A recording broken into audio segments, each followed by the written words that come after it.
Bonjour à tous, merci d'être présents Bonjour pour à ce tous. webinaire sur les équipements de recharge de véhicules électriques. Donc l'idée, c'est de venir vous apporter quelques précisions à des questions que vous pouvez vous poser sur quelles sont vos obligations au niveau des équipements et pré-équipements d'IRVE.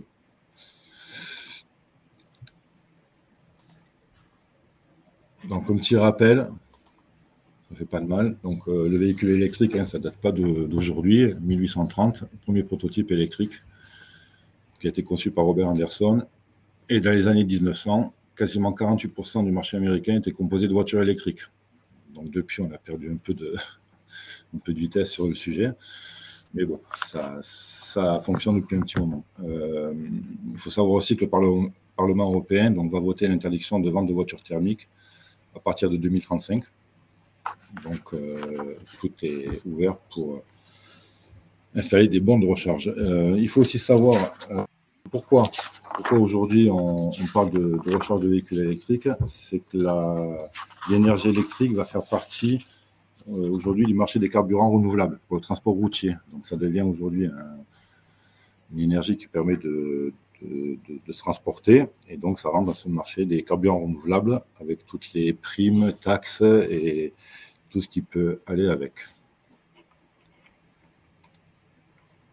L'objectif de l'État, c'est d'installer 7 millions de bornes pour 2030.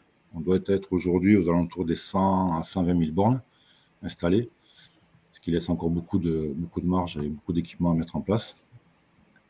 Cet objectif de 7 millions de bornes, il a été surtout réinscrit et réappuyé dans la nouvelle loi d'orientation des mobilités, qui vient en fait accélérer et accentuer les processus d'installation. Certaines textes, certaines obligations existent depuis quelques années. Aujourd'hui, cette loi LOM vient vraiment insister et booster tout cela. Pour cela, donc, comme souvent, des primes d'aide de l'État, des taxes incitatives, des remises d'impôts, des baisses de TVA en fonction des activités et des demandes que vous pourrez faire. Mais voilà, il y a quand même beaucoup d'aides aujourd'hui qui sont faites pour installer ce type de bornes de recharge. Aujourd'hui, les textes parlent surtout de pré-équipement. Voilà, il faudra bien faire la différence entre pré-équipement, qui est en fait juste les pré-réservations de réseau, des fourreaux pour pouvoir poser des câbles ultérieurement, le pré-positionnement des bornes, là où elles sont positionnées une fois qu'elles sont installées. Donc on parle vraiment de pré-équipement, de réservation dans les tableaux électriques. Donc ça, c'est la première notion. Dans un deuxième temps, arrivera la notion d'équipement. Donc équipement, ça sera l'installation, le raccordement et la mise sous tension du point de recharge. Donc, ça se passera en 2 étapes.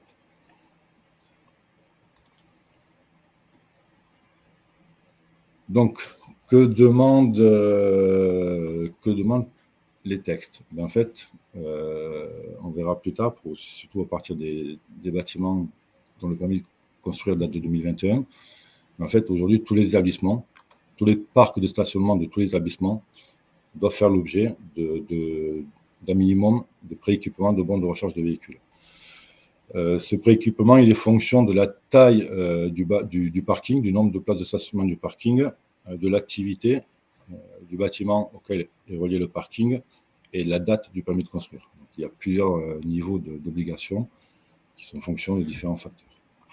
Donc, sont concernés tous les bâtiments, bâtiments accueillants du public, bâtiments accueillants de salariés et les bâtiments d'habitation collective avec un peu plus de latence, un peu plus de mou pour les bâtiments d'habitation collective.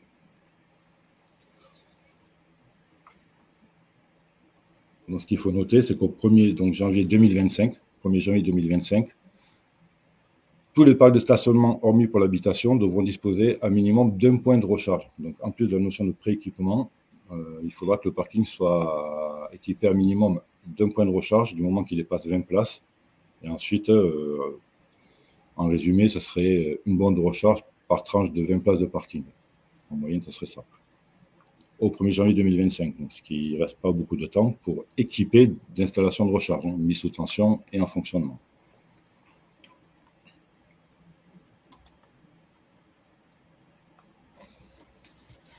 Donc, pour les parkings et les immeubles, pour les parkings d'immeubles ou de bâtiments dont le permis de construire a été déposé après le 11 mars 2021, il y a donc des obligations de pré-équipement. Pour les habitations collectives, donc à partir de 10 places, donc moins de 10 places, pas d'obligation de borne. À partir de 10 places, 100% des bornes prééquipées. Sachant que suite à ça, ce seraient les propriétaires des places de parking qui devraient, ou les gestionnaires de copropriété, qui devraient avoir la charge de la mise en place de l'équipement de recharge. Pour les bâtiments non résidentiels, donc tout ce qui va être bâtiment public ou code du travail, moins de 10 places, 20% des places à prééquiper. Parking à partir de 10 places, 20% des places à prééquiper avec à minimum une borne pour personnes à mobilité réduite. On double le nombre de bornes pour personnes à mobilité réduite à partir de 200 places. Donc il y a aussi cette notion importante, hors habitation, de l'accessibilité de la borne aux personnes à mobilité réduite. Donc les largeurs de place qui vont bien, accès aux bornes par fauteuil roulant, par exemple, les pentes d'accès, en fait, tout ce qui va avec. Donc on ne peut pas se limiter uniquement à une installation de bornes de recharge, il faut aussi tenir compte de tout ce qui va être accès pour les personnes à mobilité réduite. Particularité pour les ERP, notamment les parkings souterrains. Il faudra juste faire attention si les places sont ouvertes ou pas au public. C'est vraiment ça qui va indiquer s'il ne faut pas des bornes de recharge et le nombre de places, bien évidemment, comme toujours, on est toujours fonction du nombre de places. Donc là, on voit que si on est à plus de 10 places accessibles au public, il faudra se conformer aux articles RPPS, donc respecter le règlement de sécurité incendie et venir équiper à minima d'une borne de recharge et accessible aux personnes à mobilité réduite. En cas d'IGH, immeuble à grande hauteur, les règles sont un peu plus dures puisqu'on vient se référer au règlement de sécurité incendie d'établissement recevant du public. Même, c'est écrit en rouge, si celui-ci n'a aucune place susceptible d'accueillir du public. Donc en IGH, code du travail ou habitation pure, il faudra se conforter au règlement de sécurité incendie.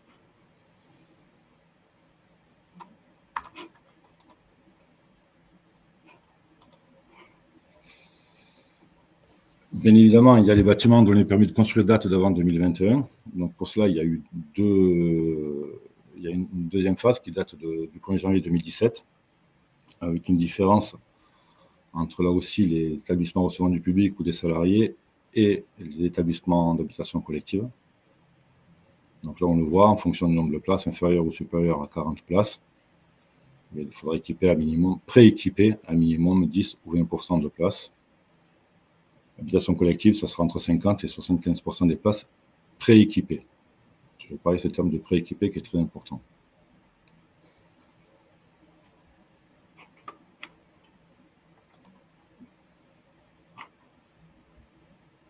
Donc, comme je vous l'expliquais tout à l'heure, cette notion de prééquipement, ça comprend le dimensionnement de l'installation. Donc, il va falloir anticiper la puissance dont va avoir besoin le parc de stationnement au niveau du nombre de bornes de recharge, dimensionner les câbles, dimensionner les protections, voire peut-être ouvrir un compteur supplémentaire électrique, augmenter la puissance du compteur existant.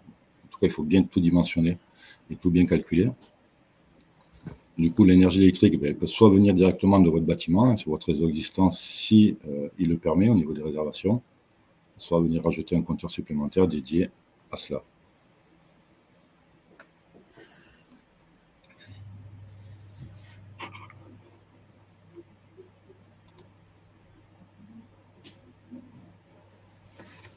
Donc, jusqu'au 1er janvier 2025, on parle juste de pré-équipement des parcs de stationnement. Au 1er janvier 2025, il faudra installer des bornes de recharge à poste fixe.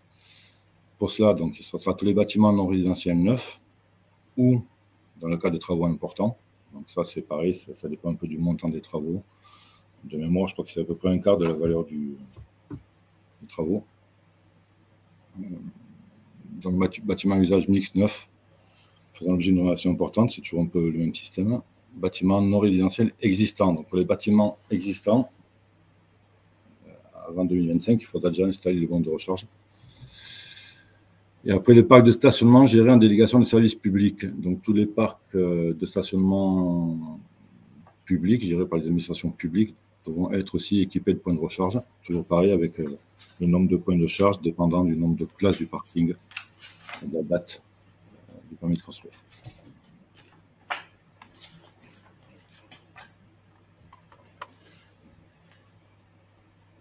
Caroline?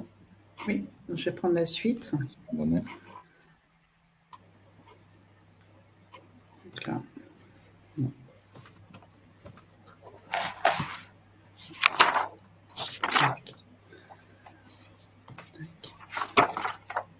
Donc, en ce qui concerne donc les obligations quant à ces installations d'IRVE, tout d'abord, il y a les vérifications.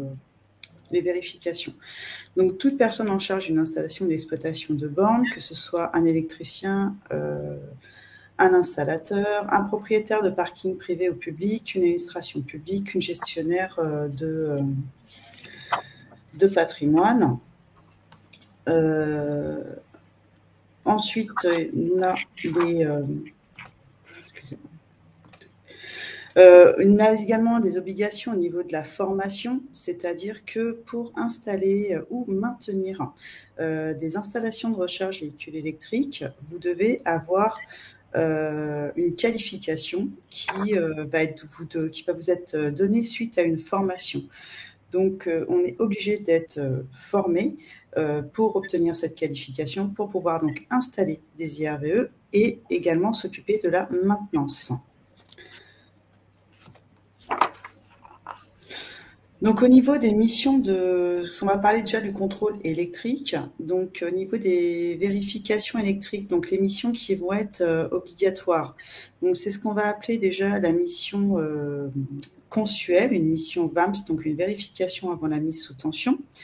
Donc, cette mission, elle est faite, c'est l'électricien, donc lorsqu'il va installer ces IRVE, qu'on soit dans ce qu'on appelle un raccordement direct ou indirect, c'est-à-dire si on va créer un comptage ou si on se connecte sur un comptage existant, si on dépasse une certaine puissance, on va être obligé de faire un consuel. Donc cette mission, elle consiste à réaliser une visite sur site par un bureau de contrôle donc, qui est sous accréditation avant la mise sous tension ou dans le cas d'un raccordement indirect, oui, ça va être, vous serez sous tension obligatoire, mais il faudra quand même faire le consuel. Et la fourniture des attestations DRE ou ce qu'on appelle les rapports de vérification. Ensuite, il y a également les vérifications initiales électriques. Donc, c'est une mission qui se fait pendant l'année de parfait achèvement de l'installation. Donc, ça consiste en une visite sur site. Il peut y avoir également des examens de plan, on verra ça un peu plus tard, et la fourniture d'un rapport réglementaire concernant le code du travail. Voilà. Donc, bien faire attention aux vérifications initiales, de les faire pendant l'année de parfait achèvement pour la garantie. Ensuite, les missions complémentaires par rapport à l'électricité, donc on a les missions de vérification, par exemple, des notes de calcul, les missions PLEL, c'est-à-dire que vous pouvez demander au bureau de contrôle d'examiner le dossier des notes de calcul, du matériel qui va être installé, pour s'assurer que ce qui va être mis en place correspond à l'installation existante, ou si jamais elle est conforme, pour éviter, lors de la mission VAMST ou de la mission VIEL, d'avoir des non-conformités, parce qu'il y a, par exemple, une inadéquation des disjoncteurs installés par rapport à une installation existante, par exemple. Donc, on va recevoir des documents et on va vous faire une validation technique sur un rapport spécifique là-dessus. Ensuite, il y a deux types de missions également complémentaires suite à une mission VAMST ou une mission VIEL, ce qu'on appelle des levées de réserve. Alors, les levées de réserve, c'est lorsqu'on a émis des non-conformités sur une mission VAMST ou sur une mission VIEL.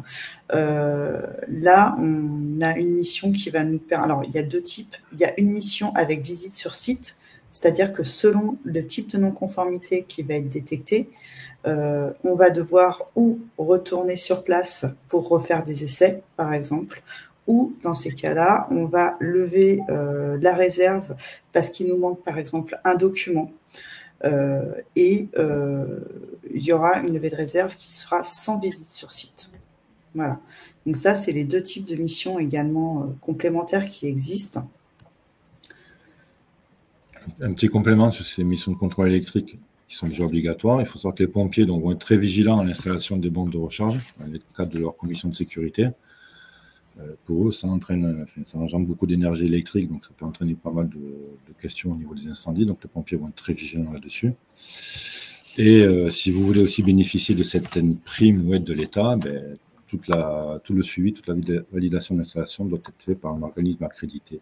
Donc voilà, pas de choix.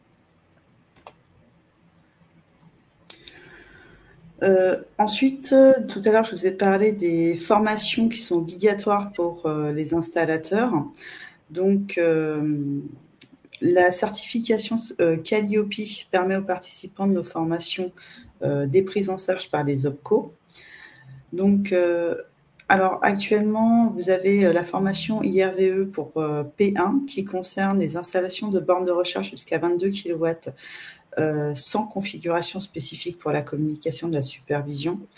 Donc là, c'est une formation qui dure une journée. Cette formation IRVE niveau P1, elle est obligatoire si jamais vous voulez passer à la formation IRVE niveau P2, qui elle va concerner les installations de bornes de recharge, toujours jusqu'à 22 kW, mais avec une configuration communicante et de supervision en station. Donc cette formation va durer 2 jours. Il vous faut également, en plus de ces formations donc, qui concernent l'installation des bornes, une habilitation électrique. Donc l'habilitation électrique, elle est obligatoire pour les installateurs de bornes IRVE. Donc c'est des formations BR. Donc, BR, c'est chargé d'intervention générale et BC, c'est chargé de consignation. Donc vous avez une formation qui existe en initiale qui va durer 3 jours et un recyclage qui dure environ une journée et demie avec un maximum de 8 participants. Donc elles peuvent se faire en intra et on peut s'adapter bien évidemment par rapport à vos besoins. Et également, cette habilitation, c'est un prérequis pour pouvoir accéder aux formations P1, P2, P3.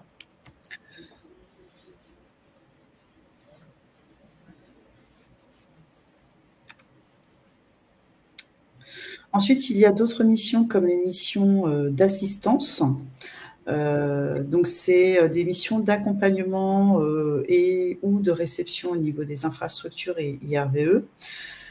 Donc, il peut y avoir, donc, on peut faire la récupération, l'analyse des documents de conception, la rédaction d'un rapport numérique d'assurance qualité sur la phase réception avec clarification des réserves. On peut organiser des visites sur site avec le maître d'ouvrage. Lors de la visite sur site, l'établissement en état des lieux d'exécution, contrôle des réalisations des CCTP. On peut également faire les levées de réserve et un rapport d'audit final de réception indicé sans réserve, une fois que toutes les réserves sont levées, s'il y en a. Il y a également les missions HAP enrobées. Donc, si jamais vous devez faire des travaux au niveau des enrobés, il faut faire des prélèvements pour vérifier s'il n'y a pas d'amiante dans ces enrobés. Ça va être nécessaire à l'ouverture des tranchées au niveau des enrobés.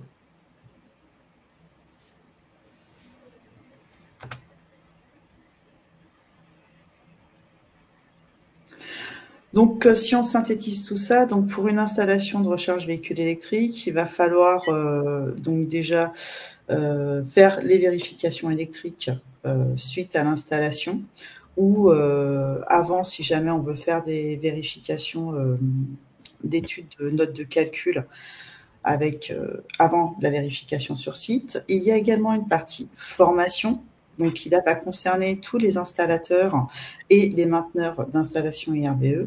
Il y a des missions d'assistance donc qui vont vous accompagner tout au long du projet et une maîtrise HAP enrobée qui elle doit être faite avant la mise en place et le début des travaux, de manière à assurer la sécurité des personnes concernant le risque amiante. Alors oui, amiante, c'est vraiment pour l'intervenant direct sur la tranchée pour éviter tout risque d'inhalation. Et l'analyse HAP, c'est au cas où vous voulez recycler les matériaux dans de l'enrobé à nouveau. Voilà. Il faut juste s'assurer qu'elles ne contiennent pas d'hydrocarbures.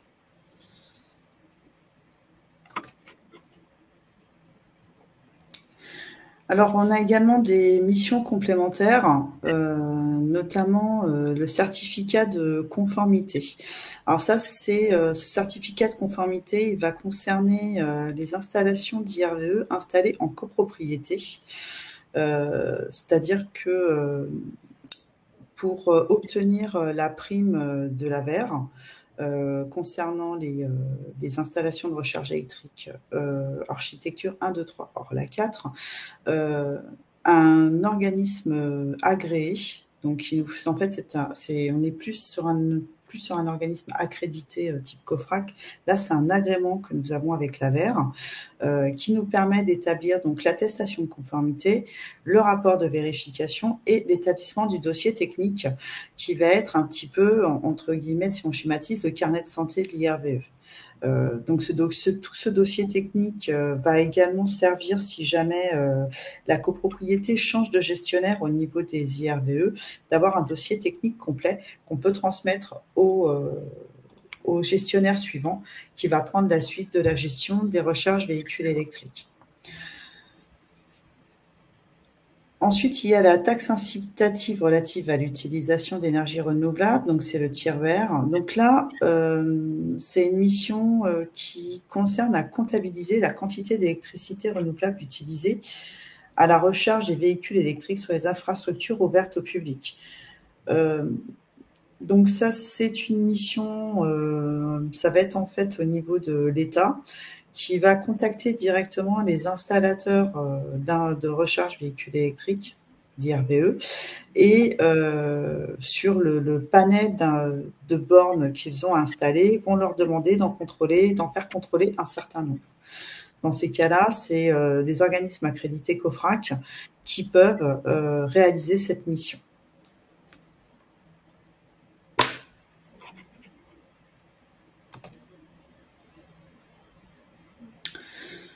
Donc alors notre démarche, c'est-à-dire que nos équipes vous accompagnent dans le cadre du respect de vos obligations réglementaires à chaque étape de la démarche. Nous sommes donc accrédités COFRAC et tierce partie indépendante, donc vous bénéficiez de notre expertise. Donc nos techniciens expérimentés qui ont bien évidemment les qualifications requises et qui sont répartis sur l'ensemble du territoire. Nous sommes organismes de formation agréés pour les modules P1 et P2. Et nous avons également des diagnostiqueurs AIPR certifiés pour tout ce qui va concerner les missions sur les enrobés. Donc, nous disposons donc des compétences et accréditations nécessaires pour vous accompagner. Et pour aller plus loin, donc ensuite, on vous a mis des petits rappels, surtout réglementaires, concernant l'ensemble des obligations réglementaires que vous pourrez voir avec l'ensemble des décrets et arrêtés, et également les normes définissant les règles d'installation électrique. Nous avons également mis un petit récapitulatif concernant les règles d'installation et de prééquipement, selon le nombre de places de votre parking, la puissance et le nombre de points de charge qui doit être installé avec la puissance minimale du point de charge.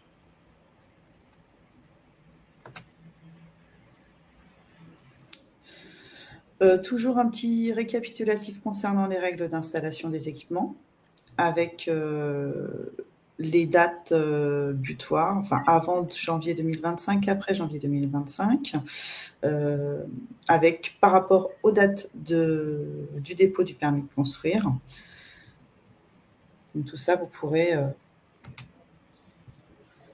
accéder à tout ça. Et votre contact, donc, notre référent technico-commercial pour les IRVE est Monsieur Laurent Chaillot.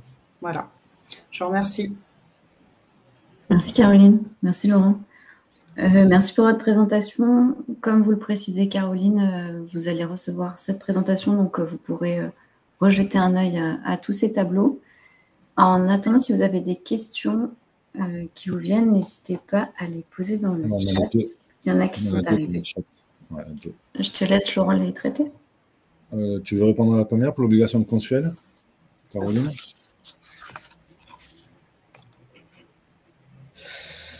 Bon, en gros, ce qu'il faut savoir... Oui. Attends, je ne la vois pas la question. Alors, c'est pour la partie consuel, à partir de quelle puissance devons-nous le demander? Au niveau du consuel, donc si jamais on est sur ce qu'on appelle un raccordement direct, c'est-à-dire qu'on va créer un comptage dédié à l'IRVE, ce sera à chaque fois, vous devrez faire un consuel. Maintenant, quand on appelle un raccordement indirect, c'est-à-dire qu'on va se raccorder sur une installation existante. Par exemple, je veux installer 2 bornes de recharge sur le parking de mon usine. Je vais me raccorder sur le TGBT de cette usine. Si jamais la puissance va dépasser les 36 kW, je dois faire un consuel. Voilà. Et après, dans les bâtiments collectifs d'habitation, c'est particulier. Le bâtiment collectif d'habitation, c'est dans tous les cas. Dans tous les cas, il faut faire un consuel. Voilà. Merci. On a une autre question. Pour le prélèvement, bonjour, pour le prélèvement, est-il obligatoire pour chaque tranchée? Alors, tout dépend du nombre et de la longueur des tranchées. Ce qu'il faut comprendre, comment ça fonctionne en général, on fait déjà systématiquement une carotte, un premier carottage à l'endroit de la tranchée, en général au milieu. Une première carotte qui va être systématiquement analysée pour savoir donc s'il y a de l'amiante ou pas, et de la chapée, et qui va nous servir de référence pour s'assurer que les couches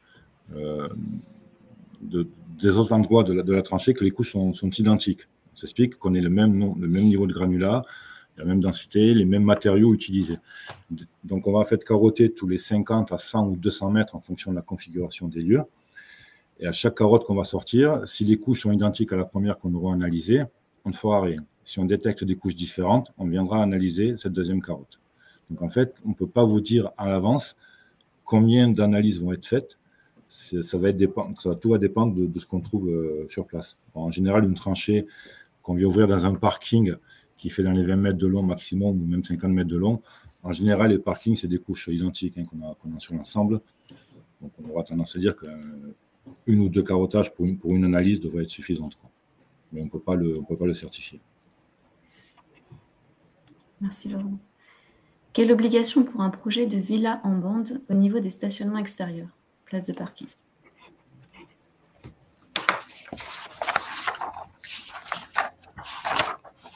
Pauline?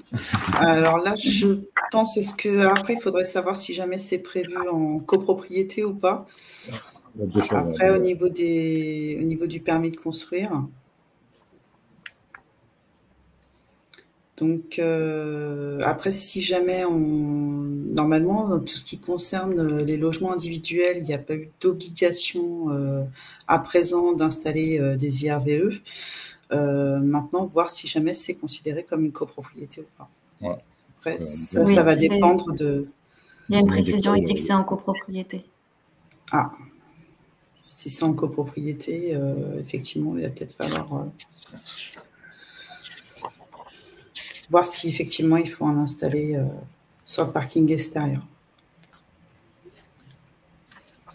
Moi, j'ai tendance à dire oui, en fonction de la nombre du place. Donc, il ne faudrait pas excéder. Je pense qu'il ne faudrait pas excéder 10 places. Une dizaine de places. C'est au-dessus de 10 places. C'est ça. Voilà, il ne faut pas excéder 10 places en habitation collective. Si c'est Si c'est une copropriété, c'est considéré comme habitation collective. Donc, il ne faut pas excéder 10 places. Merci. Une autre question. Qu'est-ce qui rentre dans le prééquipement obligatoire? Est-ce que le CDC en PVC est obligatoire? Alors, le chemin de câble, oui, il est obligatoire. Après, en PVC, ça va dépendre de votre parking. Sauf que je ne pense pas que, pour moi, c'est pas obligatoire en PVC. Non, il faut juste assurer des conduits de réservation. Voilà, conduits de réservation. Donc après, tout dépend de votre architecture de parking, pas forcément en PVC. Tout va dépendre de l'architecture. Par contre, soyez vigilants pour les parkings ERP souterrains, surtout si vous créez un comptage supplémentaire. Rapprochez-vous bien du bureau de contrôle qui va suivre les travaux. Il y aura peut-être des questions d'encloisonner les câbles ou de les isoler par rapport au bâtiment. Parce que quand on a des alimentations différentes sur un même bâtiment, on n'aime pas trop ça. Donc on essaie de les séparer ou de les protéger l'une de l'autre. Donc faites bien attention dans le cas de comptage supplémentaire. Et également au niveau des ERP, je tiens également à vous rappeler que lorsque vous faites des travaux dans un établissement de recevant du public, un ERP, vous devez envoyer un dossier de demande de travaux à la commission de sécurité avant d'établir les travaux qui, eux, vont vous valider ou pas les travaux dans votre ERP. Merci. On avait un complément pour la question concernant les villas en bande. Est-ce que s'il y a 10 places, il faut prééquiper toutes les places pour les parkings extérieurs? C'est supérieur ou égal à 10 places et ça sera 100% des places. En habitation collective, c'est 100% des places à prééquiper pour qu'après, justement, chaque propriétaire, normalement, vienne équiper. On parle bien de prééquipement, là, c'est juste des réservations. Vous ne tirez pas les câbles, vous ne mettez pas les protections, vous ne mettez rien. Ensuite, chaque propriétaire viendra, lui, à ses frais, ou le syndic de copropriété, si ça a été voté, installer ses bornes de recharge. Donc, tirer les câbles, installer les protections dans le tableau électrique et positionner la borne de recharge. C'est 100% des places. Ok, merci Laurent. Pourquoi un consuel obligatoire en bâtiment collectif si nous repartons depuis les services généraux? Habitation collective. Habitation collective, c'est comme ça, loi code de la construction de l'habitation. Du moment qu'on vient, parce que comme il n'y a pas de contrôle réglementaire périodique ou obligatoire dans l'habitation, il faut verrouiller toute modification ou création d'installation électrique. Caroline, peut-être un peu plus de précision. Et également sur les bâtiments, effectivement, il n'y a pas d'ouverture de compteur.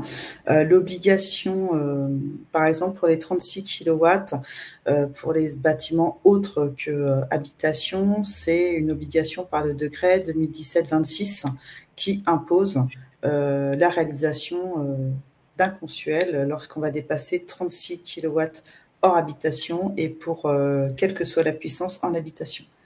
C'est un décret.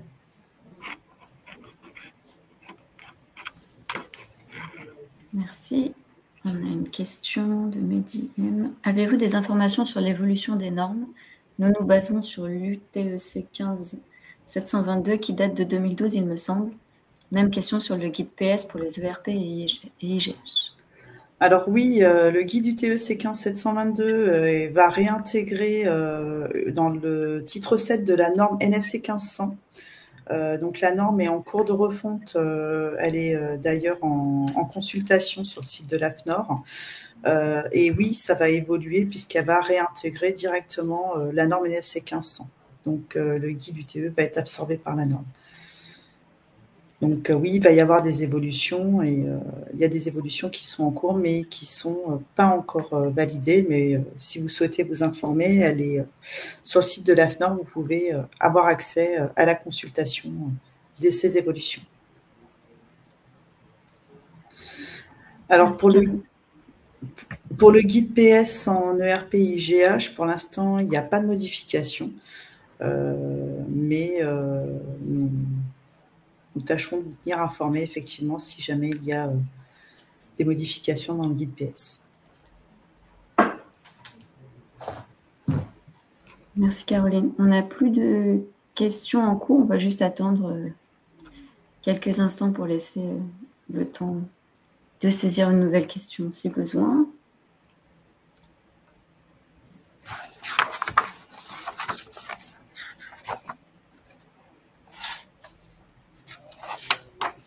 Une petite précision aussi, donc une fois que les bornes de recharge sont installées et alimentées, elles rentrent dans le cadre des installations électriques de votre bâtiment et donc doivent faire l'objet de vérifications périodiques complémentaires à celles que vous faites déjà dans votre bâtiment. Donc ne pas oublier de le déclarer à votre bureau de contrôle lorsqu'il vient faire sa visite.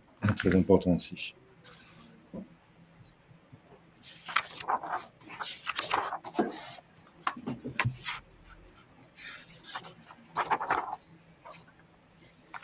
Alors, on a une question, Laurent, je te laisse la regarder, j'ai 2 questions.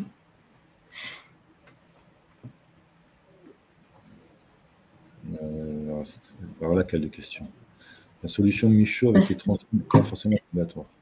Je ne connais pas la solution Michaud, je suis désolé.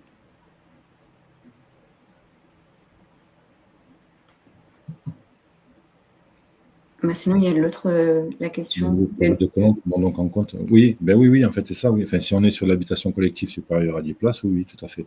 On parle bien d'habitation collective. Il faut bien, oui, il faudra bien prévoir des réservations pour être capable d'alimenter chaque place de stationnement.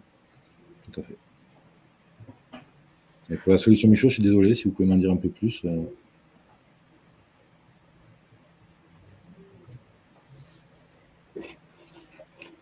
Sinon, nous, voilà, on reste de toute façon disponible si vous avez des questions, même à l'issue de cette présentation. Comme je vous le disais, vous allez recevoir le support et vous aurez accès au replay.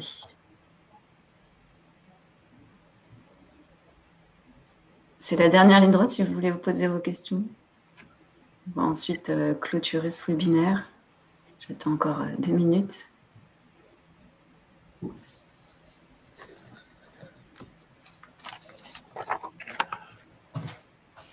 On a une page internet aussi sur notre site, sur lequel vous pouvez poser des questions. Pareil pour notre catalogue de formation, si vous avez des questions de formation, c'est aussi sur le site internet. Vous pouvez retrouver aussi des réponses sur notre site.